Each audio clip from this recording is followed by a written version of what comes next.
اور غیرت ہے بڑی چیز جہانے تگو دو میں. بھائی آپ طاقتور بنے. دیکھیں نا ایک نوجوان نے آ کے حضور کی بارگاہ عالی مرتبت میں عرض کیا تھا یا رسول اللہ صلی اللہ علیہ وسلم غریب ہوں کچھ دیجئے. تو حضرت جابر بن عبداللہ رضی اللہ تعالیٰ عنہ فرماتے ہیں ہم نے حضور سے بڑا کچھ سنا, یہ لفظ نہیں لفظ لا, یعنی میرے پاس نہیں ہے, یہ ہم نے حضور سے سنا ہی نہیں.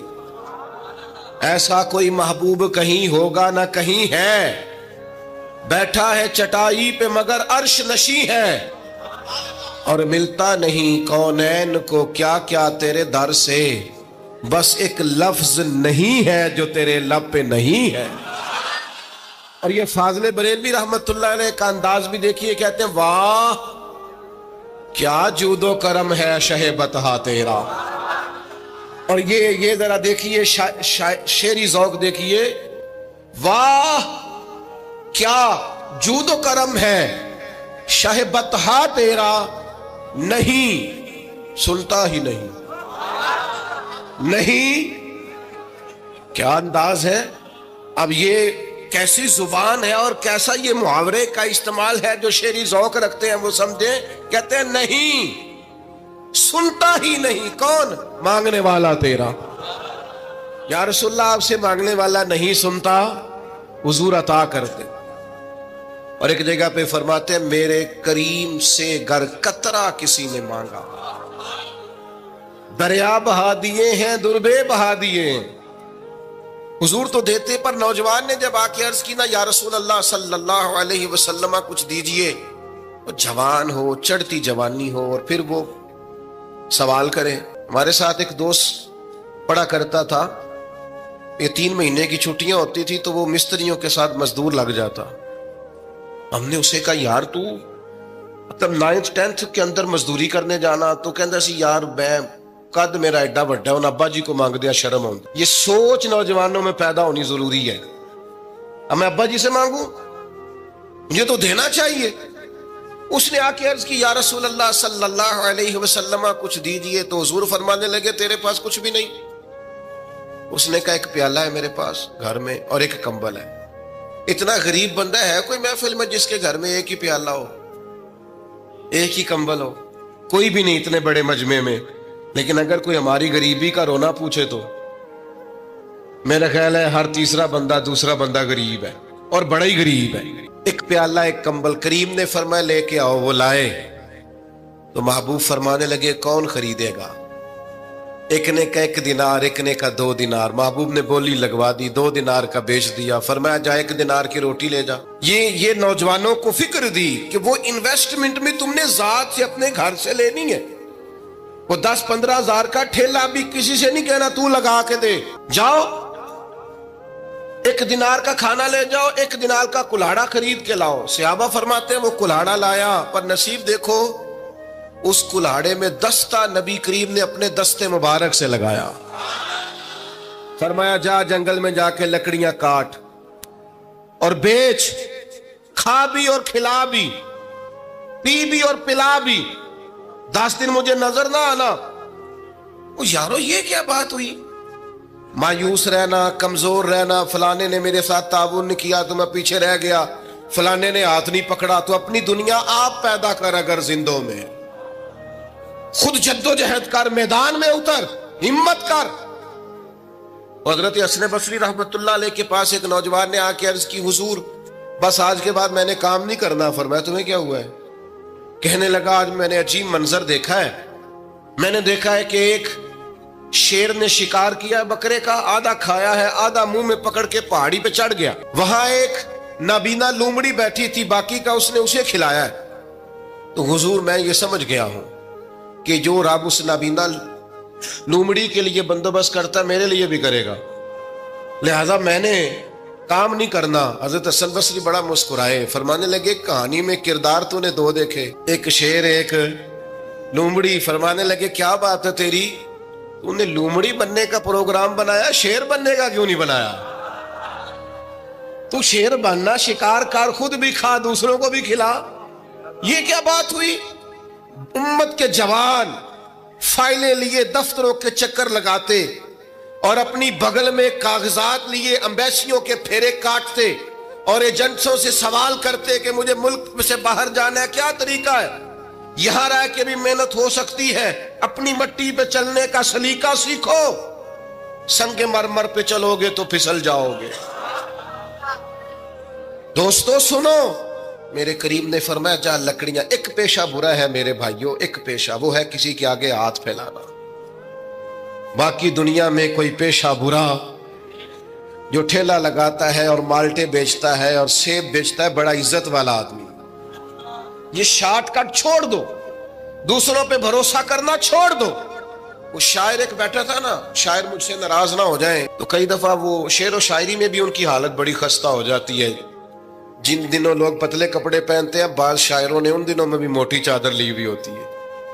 تو ایک جگہ بیچارہ بیٹھا تھا کونے میں، اللہ ماشاءاللہ سب کی بات نہیں، تو حالت ایسی خستہ تھی، ایک بندہ 5 روپے پھینک گیا، تو تھا خوددار، بڑی تکلیف کو اٹھا اپنے پیسے، تو اس نے کہا آپ کی حالت بتا رہی ہے، آپ کو ضرورت ہے۔ اس نے کہا ضرورت پڑی تو اللہ رسول سے مانگوں گا، تیرے سے کیوں مانگوں گا؟ شعر بڑا قیمتی کہا، اس نے کہا یہ آرزوئے کرم اور میں آپ سے کروں، یہ آرزوئے کرم اور میں آپ سے کروں، یہ بھیک اس کو دیجئے جس کا خدا نہ ہو۔ میں تو وارث ہے میرے اللہ رسول، میں کو لاوارث ہوں کہ تیرے سے مانگتا پھروں؟ ماشاءاللہ ماشاءاللہ۔ بس ہم سمجھے ہماری قیمت وصول ہو گئی، اگر خودداری پر نوجوان نعرے لگانے لگ گئے تو پھر تو بات بن گئی، لگتا ہے محنت کا ارادہ بن گیا ہے۔ انشاءاللہ تعالی کشکول ٹوٹنے کا ٹائم آ گیا ہے، کرم کی برکھا برسے گی، یہی ملت کا جوان قیادت کرے گا۔ اور یاد رکھنا، ہمیشہ قیادتیں غریبوں کے بچوں نے کی ہیں، جنہوں نے آدھی قیمت پہ کتابیں لے کے پڑھی ہیں، بڑی ڈگریاں انہوں نے حاصل کی ہیں۔ یہ کمزور نہ پڑھو، نبی پاک داعیہ اللہ ہے، حضور نے جگایا ہے، 15 دن نظر نہ آنا، مزدوری کر۔ وہ نوجوان 15 دنوں کے بعد آیا، اب تیرا حال کیا ہے؟ اس نے کہا حضور پہلے ایک پیالہ تھا نا، اب سارے گھر کے برتن بن گئے، پہلے ایک بستر تھا، اب سارے گھر کے بستر۔ اور نوجوانوں، ہم نے سہارا بننا ہے۔ ماں سے کہنا ہے اب تو نے آنسو نہیں بہانے، تیرا پتر بڑا ہو گیا ہے۔ بہن سے کہنا ہے اب تو کبھی پریشان نہیں ہوگی، تیرا بھائی بڑا ہو گیا ہے۔ بوڑھے باپ کے پاس بیٹھ کے کہنا ابا جی بس اب آنسو پونچھ دو، آج کے بعد پریشان نہیں ہونا، پتر جوان ہے۔ اپنی بیوی سے، بچوں سے کہنا کہ کسی خواہشات پوری کرنے کے لیے تمہیں دیر تک انتظار نہیں کرنا پڑے گا، ہم میدان میں ہیں، بس اپنی مٹی پہ چلنے کا سلیقہ سیکھو، سنگ مرمر پہ چلو گے تو پھسل جاؤ گے۔ نبی پاک نے محنت کو سپورٹ کیا ہے، مشقت کو سپورٹ کیا۔ حضور علیہ السلام نے فرمایا سب سے بہترین کمائی وہ ہے جو تو اپنے 2 ہاتھوں سے محنت کر کے کھاتا ہے۔ فرمایا اللہ کے نبی حضرت داؤد علیہ السلام محنت کر کے کمایا کرتے، سنگیوں کام کرنا۔ اور دوسری بات، بھروسہ اللہ رسول، بھروسہ۔ ادھر دیکھو میری طرف، دنیا داروں سے امیدیں لگا لیتے ہو بہت زیادہ، تو دنیا دار بندے بیچارے کمزور ہوتے ہیں۔ جی یہ الیکشن کے دن تھے، گزشتہ سے پیوستہ الیکشن جو گزرا ہے، تو میرا ایک پیار والا دوست بھی ایک ایم کے امیدوار کا بڑا ووٹر سپورٹر تھا، یہاں اس نے اس کا بیج فوٹو والا لگایا ہوا تھا۔ میں رات کو دیر سے جلسے سے لوٹ رہا تھا تو وہ کھڑا تھا باہر، اور اندر امیدوار صاحب تقریر کر رہے تھے۔ میں نے کہا ادھر آ، وہ آ گیا۔ میں نے کہا تم بڑا ووٹر سپورٹر ہے، جا تقریر سن جا کے، تیرا لیڈر تقریر کر رہا ہے تو باہر گھوم رہا ہے۔ کہندا ہے پیر صاحب جھوٹ پہ ماردا جو سارے جھوٹ بول رہا ہے، کرنا کرانا کچھ نہیں۔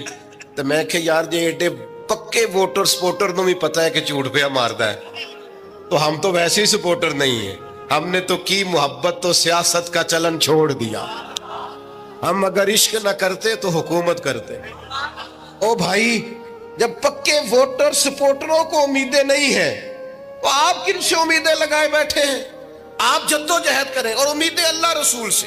نبی پاک علیہ السلام نے فرمایا جو رب پہ بھروسہ کرے گا اللہ کی رحمت اس کی کفایت کرے گی۔ وَإِن يَتَوَكَّلْ عَلَى اللَّهِ فَهُوَ حَسْبُهُ، وہ اللہ پہ بھروسہ کرے گا اللہ اس کے لیے کافی ہو جائے گا۔ ادھر دیکھو یار موبائلوں والے دوستوں، بات سنو، گھبراہٹ نہیں، ٹینشن نہیں، انزائٹی نہیں، ڈپریشن نہیں۔ مومن اور ڈپریشن، مومن اور انزائٹی، مومن اور ٹینشن، وہ جی مجھے پتہ نہیں مجھے کیا ہو رہا ہے جی، مجھے خوف آتا ہے۔ آپ کو خوف آتا ہے مومنوں کے؟ آپ کو یہ کرونا کے دن تھے تو مجھے لے گئے ایک سرکاری ہاسپٹل میں، آپ کچھ یہاں بات کریں، لوگوں کو حوصلہ دیں، تو ایک ڈاکٹر صاحب مجھ سے کہنے لگے جی مجھے نہ تنگ جگہ بڑی گھٹن ہوتی ہے، تو موت سے بڑا ڈر آتا ہے، قبر تو بڑی تنگ ہوتی ہے۔ میں نے کہا ڈاکٹر صاحب کچھ بھی نہیں، کہنے لگے سانس ہی نہیں آتا، چاروں جانب سے بند ہے۔ تو میں نے کہا بچہ بھی تو ماں کے پیٹ میں سانس لیتا ہے نا۔ آپ نے تو سبحان اللہ کہا، وہ ڈاکٹر تھے، انہوں نے نہیں کہا۔ وہ کہنے لگی جو تے اماں لیندی صاحب، ہنستے نہیں جی، باتیں ہنسنے کو نہیں سنا رہا، میں فکری باتیں کر رہا ہوں۔ کہا وہ تو اماں آکسیجن لیتی ہے تو بچے کو جاتی ہے۔ تو میں نے کہا چلے ڈاکٹر صاحب وہ جو انڈے سے بچہ نکلتا ہے اس کے تو چاروں جانوں کوئی صورت نہیں ہوتی سانس کی۔ تو مجھے کہنے لگے آپ کہنا کیا چاہتے ہیں؟ میں نے کہا میں یہ کہنا چاہتا ہوں قبر کی دو حالتیں ہیں، قبر دوزخ کے گڑھوں میں سے گڑھا بھی ہے اور جنت کے باغوں میں سے باغ بھی ہے۔ سنو یار، اللہ آپ کو خوش رکھے، ماشاء اللہ۔ سنیں جی سنیں، میں نے کہا اگر کسی کا یہ ذہن بن جائے کہ مرنے کے بعد میں نے باغ میں جانا ہے، ایک منٹ کے لیے سوچو نا یار، یعنی ادھر قبر بند ہوئی تو نیچے باغ، اور باغ بھی معمولی نہیں، جنت کے باغوں میں سے باغ، اور باغ ایسا شاندار جس میں آنکھ کھلی تو پہلی زیارت ہی مدینے والے معبود کی۔